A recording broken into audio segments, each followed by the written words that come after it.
Hello everyone, this is Foolish Viceroy here, and today we're going to be talking about the new roadmap that Relic has just released, and I'll be giving some of my thoughts along the way.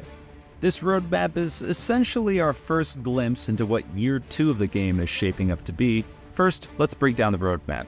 We've got 3 big updates coming our way, with Update 1.8 in September, Update 1.9 in November, and Update 2.0 in February, which is just in time for the game's 2nd anniversary.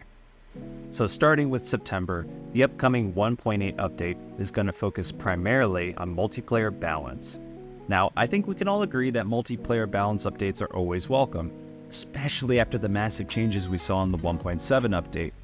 The time to kill changes and various unit reworks really shook things up, and I'm really excited to see how 1.8 will continue to refine that. Personally, I'm a little interested in seeing adjustments to the Africa Corps 259. If you've played against this thing recently, you know it's a snappy little vehicle that received some pretty hefty buffs in the last update. In my opinion, it comes out way too early with far too much armor, especially considering how little fuel it requires and how limited early allied AT options are. It comes out at a time when you only have mines and AT grenades, and it's a little tough. It feels like it dominates the early game a bit too much, and I'm hoping to see how that balances out. We're also getting 3 new maps, which is fantastic news. Fresh maps always breathe a new life into the game, and it's great to see Relic continuing to expand the map pool, particularly for team games. Speaking of maps, I have to say I've been really impressed with the adjustments they've been making to existing ones. The changes to lighting, tone, and gameplay balance, like the center door on the house in Fayetteville. They're small but meaningful improvements that enhance the overall experience. There's also a community event called Night Witches coming up, and while it sounds cool, I'm a bit cautious about what to expect. So far, these events have mainly been about releasing new profile pics and banners. Don't get me wrong, it's nice to have those, but I'd love to see more variety in the rewards. Maybe some exclusive skins or gameplay tweaks tied to these events. I don't know. What do you guys think? Drop a comment below with your thoughts on how Relic could spice up these community events. Moving on to November, we've got Update 1.9, which is shaping up to be a huge one. 2 major features are finally making their way into the game. We've got Live Observer Mode and in-game leaderboard integration. These are things the community has been asking for since day 1, and it's about time they're being added. Currently, there's a leaderboard for CoH3, but it's not exactly convenient. You have to open up a web browser to view it, and it's just not well integrated into the game. So having these leaderboards accessible in-game is going to make a world of difference, especially for those of us who love tracking our progress or keeping tabs on the top players.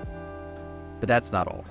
1.9 is also bringing more balance changes, which we're going to expect with every major update. However, what really caught my attention is the talk of more unit distinction changes in something they're calling Veterancy 2.0. If you've been playing since the 1.7 update, you'll know they changed a lot of units and unit abilities in the name of unit distinction. For DAC, we've already talked about the 250 autocannon changes, but they also changed other units such as the Assault Grenadier getting combat bonuses for hopping off vehicles.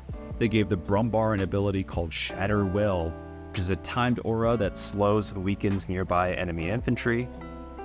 They've replaced the Sherman's HE shells and gave it an ability to deal suppressing fire. And they also gave the British team weapons the entrenchment ability at Vet 1, which gives their AT guns and mortars tiny little sandbags that reduce incoming damage and give them a faster rate of fire.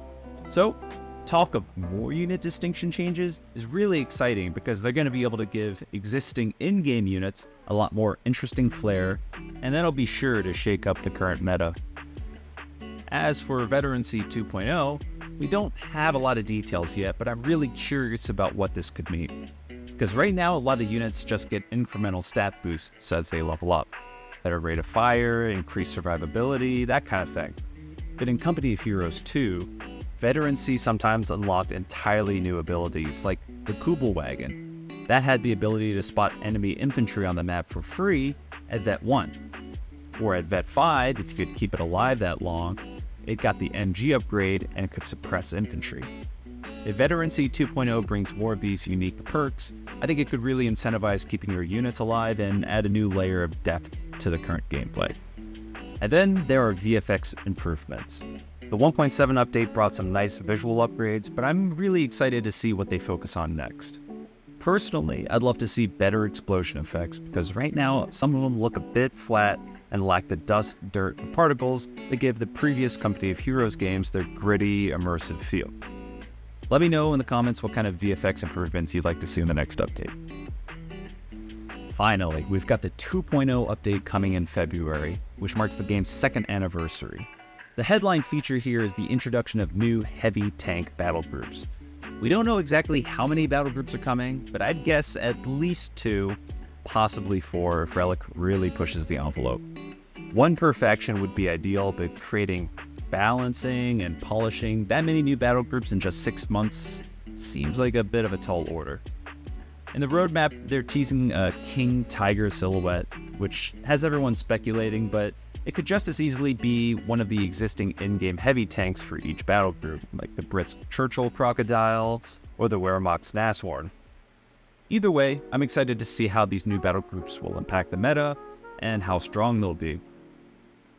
Along with the heavy tank battle groups, we're also getting more gameplay and balance adjustments, as well as some unspecified audio and vehicle improvements. It seems like they're keeping these details intentionally vague, but I'm sure we'll hear more as February approaches.